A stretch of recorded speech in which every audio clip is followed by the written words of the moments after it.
Hi there, David Wolf here with John Livesay. He is the author of Better Selling Through Storytelling. John and I worked on his audiobook.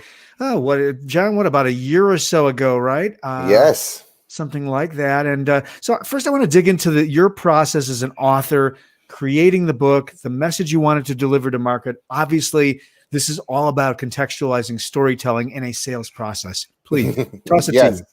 you. Well, this is my third book on selling. And the big aha is that the old way of selling, of pushing out a bunch of information and hoping some of it sticks, just doesn't work anymore, David. Yeah. And so I saw that whoever was telling the best story is the person that got the yes, whether it's interviewing to get a job, get promoted, get people to join your team, or actually sell a product or a service. So I wanted people to have a new framework and a new skill from reading this book on storytelling. Very good. And so did it take long to write it? I mean, what was the process of actually putting it together like for you? And how did it fold into sort of your larger universe of the work you do? Well, I've been giving a keynote talk based on storytelling for quite a while. Okay. And also I have a podcast that I interview a lot of guests. So between that content of the talk and the content of hearing from the guests and putting the book together, the process took about 8 months. Books don't come together fast, typically, when you get the editing process, and then you got to figure out what the cover is going to look like, and make sure you're creating something that's valuable and that you can be proud of. So my process, I worked with an editor that would help me shape things. And of course, the irony is they would be, do you have another personal story here to make this point? So I wanted to dig into it. Yep. Make sure there was plenty of stories as well as teaching people how to tell stories. Yeah. Tell us about the podcast. What is it called? And I guess we can find it wherever podcasts are consumed. Sure. Right? It's called The Successful Pitch. Okay. And I've interviewed a lot of other thought leaders and a lot of other authors, and some of their content was extremely valuable. For example, Robert Kildaldi talking about persuasion. And so I was able to put into my book a conversation that we had, as opposed to just quoting his book. Nice. More of an interactive lift, if you will. That's cool. Yes. John, what's the thing that you find that business owners, those that you might work with or coach or however, what is the thing they misunderstand about storytelling? Is there something? I think they misunderstand the need for it. And the problem stems from the old belief that if people get to know me, then they might like me and then trust me. And the order's all wrong, David. You got to start with trust first. And then that's a gut thing. Yep. And then it moves up to the heart. Do I like you? Yep. And then the head, and still not information. A story is what they're going to remember. And so is there a structural, it sounds like there's some prescription for how to structure a story so that people do lean in, so that you can get the seat at the table, et cetera. Exactly. I was just recently working with a high-tech medical firm on turning their boring case studies into a case story. Sure. And so, I was talking to one of their salespeople, and I said, what are you saying about your product? Well, it makes the surgeries 30% faster. I said, okay, that's nice. Not really emotional hook, not really a story. What does that mean? What's the typical surgery length? 2.5 hours. And so do the math for me. 30% faster is an hour and a half. And you call on doctors to buy this, right? Yes. Here's your story. Imagine Dr. Higgins at Long Beach Memorial Hospital going out to the patient's family waiting room, where every minute feels like an hour earlier than expected, to tell them that their loved one is healthy and made it through the surgery. How happy that makes the doctor.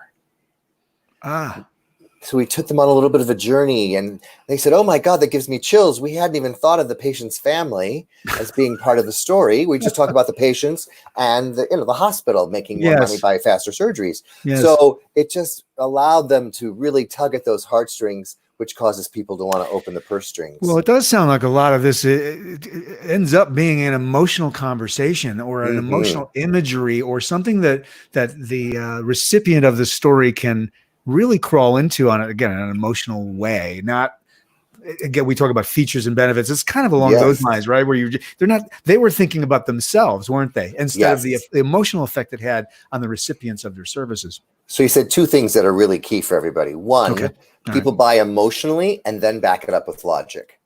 Okay. That's why you need to tell stories that have an emotional hook first. And two, you cannot be the hero of your own story. The client you're helping is the hero. You're like Yes. the Sherpa or Yoda in Star Wars. Yes. So Yes. if you're telling that story about another doctor, then to another doctor, then the doctor sees himself or she in that story and says, that's the kind of journey. That's why I became a doctor. For those moments, I could tell a patient's family that their loved one made it. And then they go, that's why I want this equipment.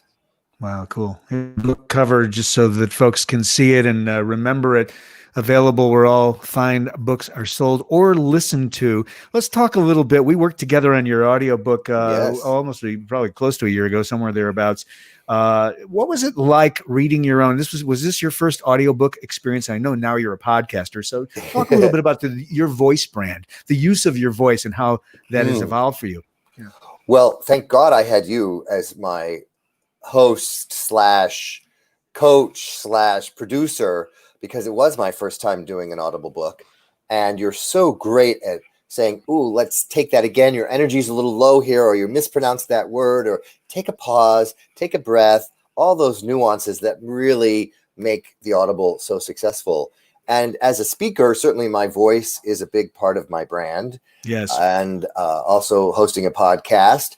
Yes. And now I created an online course based on the book so that people can have an interactive experience with it. So it's just, the Audible was such a key part. And I would say 1/3 of my sales have come from the Audible book. That's good to hear. And, you know, everything gets ranked. How is it doing in paperback form, Kindle form, and Audible form? And the Audible is the most successful of the outcomes for me. My audience, for whatever reason, busy salespeople maybe like to listen to books as opposed to finding the time to read it.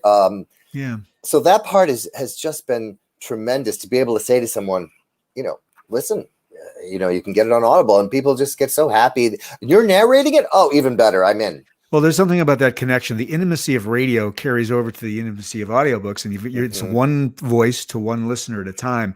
Very different than being a speaker. And I know you do some speaking probably with multiplicity in the room, right? You've got a lot of people that you're working the room. This is a different thing. It's a more sterile sort of process. You had a set of years on the other side, but it is a very intimate thing. One voice to one listener at a time. And that's true of podcasting. I'm sure you've found that as well. And it's true of speaking. Even if I'm speaking to a room full of people, I act as if I'm speaking to one person. I'll make eye contact with a person. I'll do some research and reference some of the people in the audience and bring their name up so that people, and I gave a virtual talk recently, and it's the same thing. Even if everyone's on mute, I'm still speaking to all of them on a Zoom call as if I'm having a one-on-one conversation. Yeah, it's really fascinating how the different uses and modalities of using your voice, or what I now call the voice brand, to connect. And the course. So what's the format of the course? Is it you on camera, or is it? Tell us a little bit about it. Yeah. Yeah. So I've taken the concepts from the book, and of course, you're always creating new things that aren't even in the book yet as you evolve. And then so the audio is another form of that. And now it's me on camera, as well as visual images. So if I'm telling the story that I talked about in my TEDx talk of saving a little girl, now it's like I'm narrating a movie, a mini movie in the course. They're all like 10-minute modules.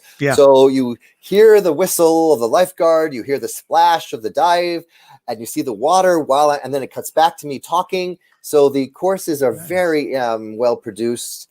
The team I had do that is like you, just top the line at their jobs.